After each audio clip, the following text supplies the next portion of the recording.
Well, FC Barcelona finally suffered their first loss of the season in all competitions.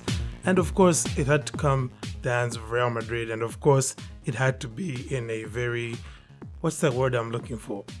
Irritating way. I don't want to say painful because it wasn't really painful. The reason why it wasn't is because coming into this game, if you were realistic enough, you probably knew that winning this match for Barca was going to be a tall task.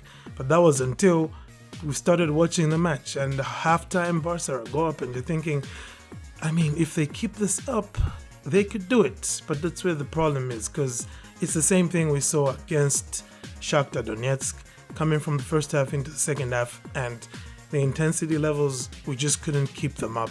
And of course, it hurts not having players like Pedri or De Jong in a game, because whenever your opponents try to press you, you can't play out the way you would if you had a Pedri or a De Jong. But that's not to take anything away from the players who did start this match. In particular, that midfield of Gavi, Gundogan and Fermin was really unplayable during that first half. But of course, during the second half, Fermin's legs started to, just grow tired. And I have to say, Oriol Romeu, this is probably one of the more worrying things about having him in your starting 11 for a big game. Is that he just doesn't seem comfortable when he's under pressure against a quality opponent. And well, it was ultimately just two random moments really that decided this game for Real Madrid. Jude Bellingham, who had otherwise been kept quiet, just popped up with two goals. The first one, I won't lie, I'm looking at Ter Stegen a little bit sus for that, because it looked like the shot was right at him, but then the ball probably swerved, because it did look like he was waving his hand at it and couldn't really get much contact on it.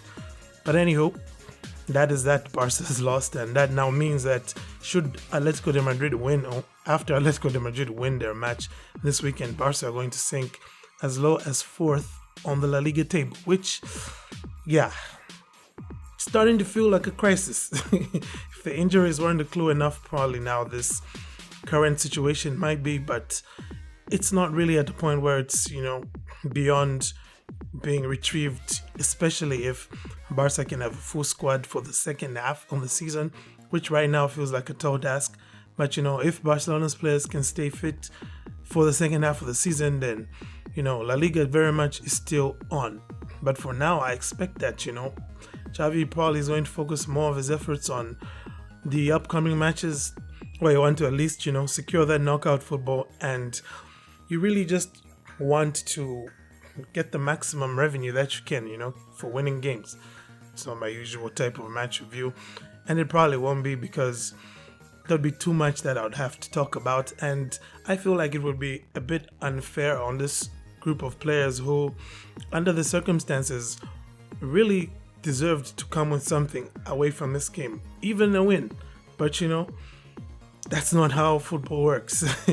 And once again, I just don't want to complain about the team not finishing off chances, because sure, they were not easy chances, but those shots that hit the posts from Fermin, and also the one from Inigo Martinez with a header, those were moments where really you think that Barcelona could have done more and could have gotten more out of this game if they took those chances.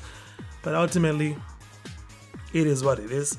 I wouldn't really criticize the players or the manager too much, like I said, because there's a lot of limitations that the team had coming into this game, playing a team, that's finding its steam in Real Madrid early on in the season, and which just basically is at full strength.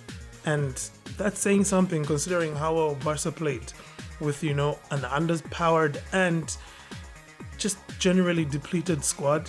We could talk a lot more about maybe Barcelona players should shoot less often and pass more often in certain situations. But then again, that would be like nitpicking, that would be like pointing fingers where I shouldn't, and I don't want to do that. So it's just going to be this. So yeah, let me know your thoughts though on the performance, on the results. What were your thoughts on the game? I thought we did see some good performances on the day from, like I said, our midfielders, Gundogans, Gavi, Fermin. Also, the usual Araujo performance, keeping Vinicius, quiet and generally uninvolved in the game. But yeah, aside from that, let me know your thoughts, guys. Thank you all for tuning in. Do have a great day, and for Sabasa.